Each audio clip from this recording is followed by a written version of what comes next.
Another dark log of the diary of a griever named John Weaver, which is me. Morning, guys. Are we alive yet? Are we awake yet? It's only the 13th of February, 2026. And it's about 12:50 in the morning. This says we're not alive and awake yet this morning. For Thursday. Shout out to the artist in recovery / Darryl P. What's going on, dude?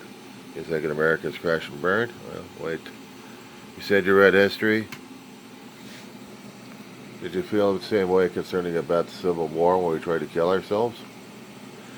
Over nationalism, over industrialism, over human rights, and any other things? Yeah, I'm seeing it. I'm seeing it in the forms of responses concerning about how dare you call us Trumpers? No, I call you Trumplicans. How about that one? You reproduce like you're coming out of flies' maggots. In fact, y'all are maggots. You're not MAGA, making America great again. You're just maggots coming out of flies. With a lot of crap that surrounds you. How's that for an insult? Or better yet, that we're going to have strong people coming over there to protect the weak because the elections are so, yeah, well, give me a fucking break in the bullshit in the first place. We saw what happened on January 6th several years ago. How they thought the elections were stolen. That they went over to the Capitol. It wasn't a mere stroll or a mere tour. They were tearing apart the place. And making it look like, yeah, we got it, this is our house, now we get to shit on everybody. And quite literally dumped their own crap in Congress people's offices. That's supposed to be allowed as acceptable freedom of speech? I don't think so. When you try murdering people in the process, and try to murder a process itself. And it was part of the constitutional process we have concerning about transition of power peacefully. But no, the mob stirred in by Trump wanted chaos confusion. He laughed his ass for about 3 hours and, come on guys, let's stop it now. Give me a fucking break. We have this all on tape. We have this on records. We had congressional hearings over the damn shit. Bipartisan. So give me a break on the damn crap. Is America going downhill? Well, yeah, but are we going to be destroying ourselves? I don't know. Did we? Back in 1860, you thought we were going to be doing that over industrialism. We wanted all the country, I guess, to be ahead of industrialism, except the South wanted conservative, traditional. One could argue about it, or one could accept it, or one could try scratching their heads of wondering how come you wanted slaves all the damn time. The South wanted slaves. They wanted human dignity. They were brought up and raised under it. They didn't want to see the fast pace of industrialized nation or education of it. They wanted to keep things nice and simple and just treat people like shit, especially when you're coming over from Africa or from other places that have dark-skinned people that can be used as slaves. Or even white-skinned people would be used as slaves. We just the niggers. Ooh, did I use the N-word? Yeah, I did use the N-word. Slip of the Freudian tongue. But you hear that language all the damn time in those heydays. Samuel Clemens was writing about it in his books. He used the nom de plural. And with that, people remember the nom de plural, but not Samuel Clemens, which I'll use his name more and more. Mark Twain was the unofficial name for Samuel Clemens. Because Samuel Clemens was his real name, and he still had a sharp tongue. And he had sharp observations. The reason why we have the books as we had, talking about the South in a way. Pissed off a hell of a lot of people, as much as I understand from the historians and not to mention some scholars out there. There was even a time in an English, or actually American literature class, that we talked about the classics, including concerning about life along the Mississippi. I had never read concerning about those kind of books that we grew up with. Those kind of books. Tom Sawyer, Huckleberry Finn. Those books are supposed to be classic and read throughout English courses, and yet I never had a chance because I never brought them out. So I always heard about them, just never had the experience until decades later in my adulthood, where I'm watching this online because of the damn COVID nightmare we had during that time. And I'm looking at this stuff and it's making me sick to my stomach.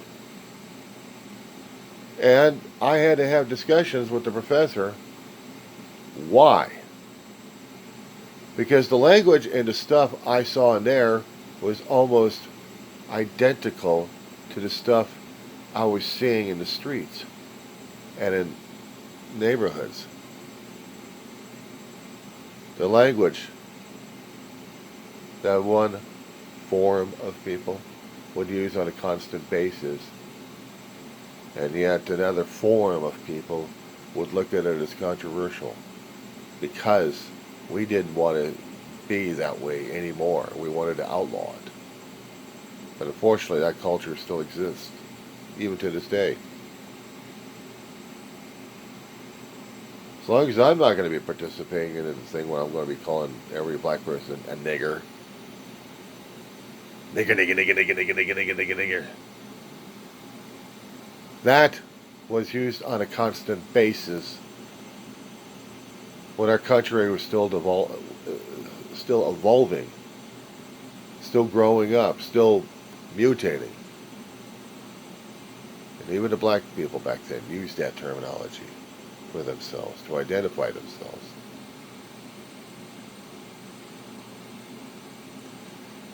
But at times they held it with high hopes and dignity. Of course they identified themselves as such. That's what the white people looked at them. But they still kept their dignity and self-respect. Even though the white people were trying to tear it apart left and right. Because we were white people. And they were just black people. They were just niggers. Yeah. Read the books, heard about it. Saw videos, saw the educational films that were out there about it. They were even using it in the film series of Roots when it was on television. When I was going through elementary school, this was playing out for a week. And our teachers would try to get us engaged in conversations what we were seeing because they wanted us to watch it and to get our reactions to it. Because this is how we would look at each other. We would look at each other differently this time. We didn't see each other as classmates. We were being conditioned to look at them in a separate way. Now, was this going to be the air of superiority that we keep seeing in today, right now, this current time period? Kids waking up to that kind of air of insanity.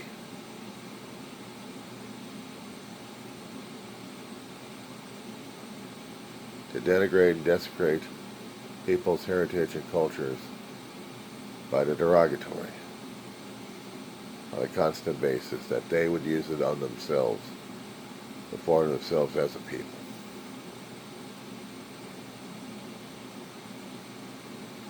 It wasn't just the black people.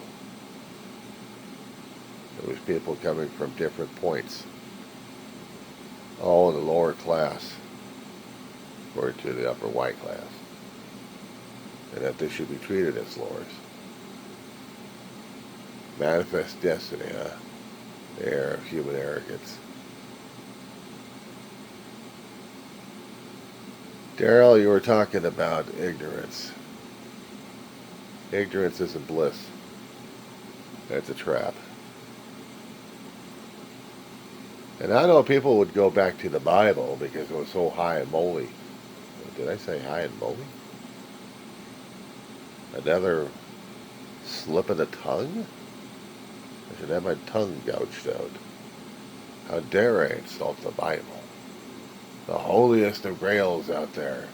That people would hold it with such high hopes, and yet it would have such human tragedy in it. Especially in the original Testament.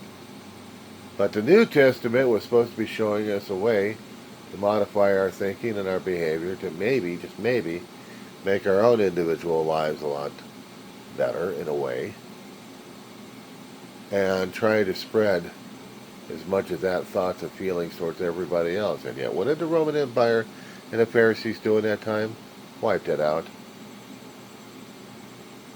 Wiped it out.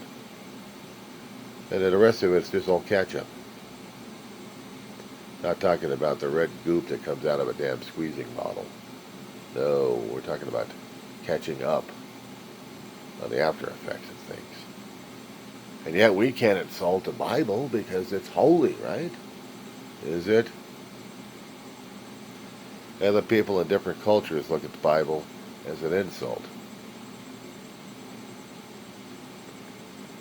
But they try to keep it respectable in their thought patterns, in their speeches.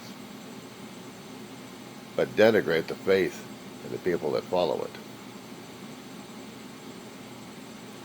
So is this our country right now, denigrating everybody else because we have this European era of manifest destiny going through our damn heads that we were programmed a long time ago?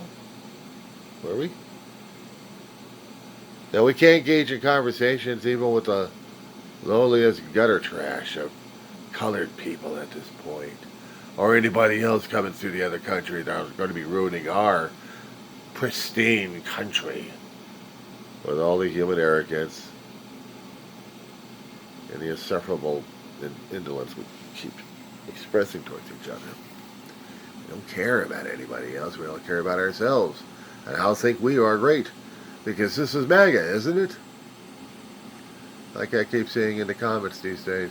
How dare you? Well, guess what, boys and girls? You study the First Amendment, we got that right to say it. Here's the tricky part about the First Amendment. It only goes so far. It only goes so far. Oh, we can be theoretically guaranteed not to be trumped upon. Or did I say Trump? Or should I say trampled on? By a government who doesn't want to be insulted all the damn time. Or at any time. Wants to hold itself in the highest regard. So a representative marches over to Congress and tries to defy what Congress is trying to tell them. They're not holier than thou. And they haven't been doing a good job. People are keeping score of what's going on. And sometimes that score is getting way too much blood on it.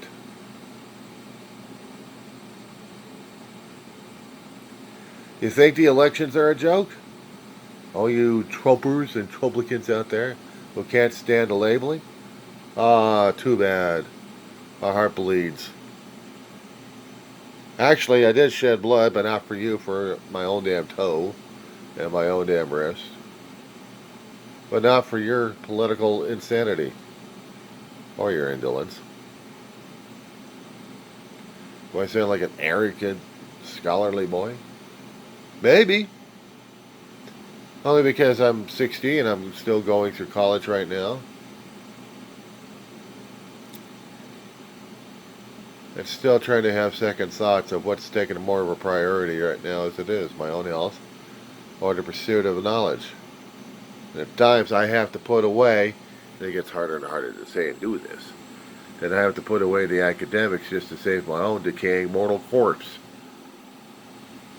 When I start learning that my own indolence, my own arrogance, my own indifference to a medical profession that's hell-bent on trying to save lives Even though we might have to be harmed in the process, and there goes the Hippocratic oath right there.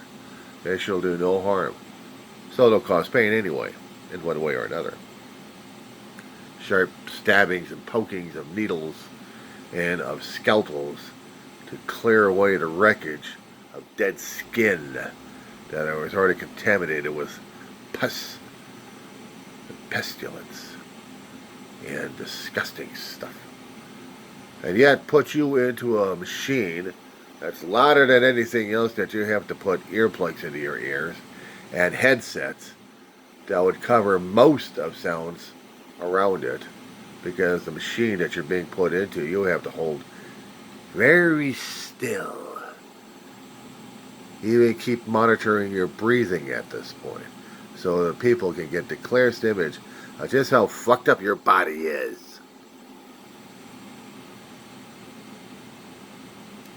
Takes intelligence to make those kind of machinery, design them, maybe improve upon them. Maybe they can improve upon the damn machine of getting it a little bit more silent than it was already producing. Bigger, bulkier MRIs and CAT scans that sound like they're freight trains going past your ears. Manned by technicians who had years of training and years of experience.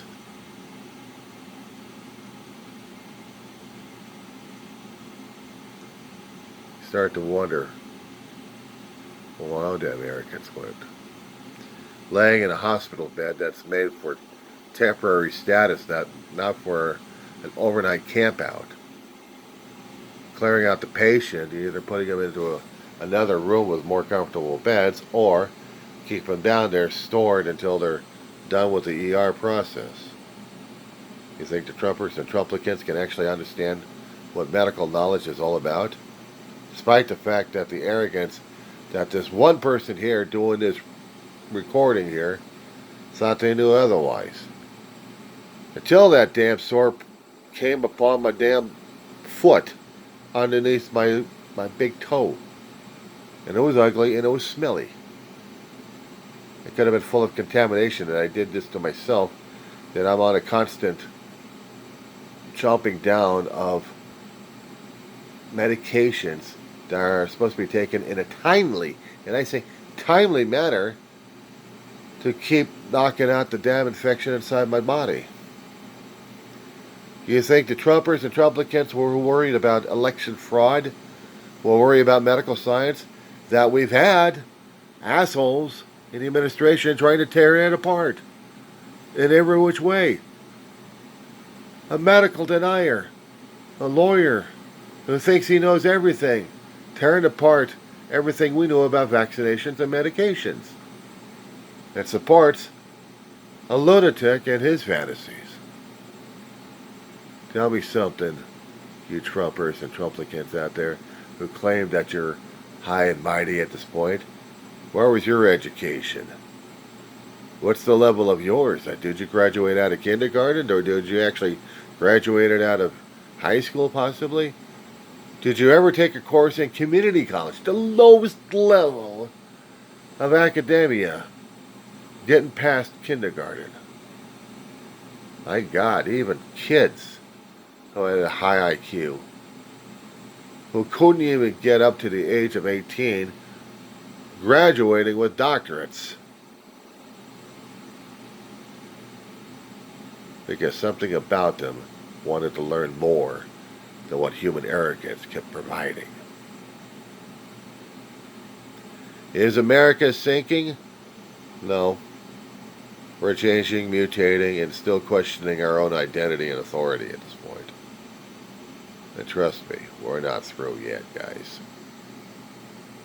Not by a long shot. That being said,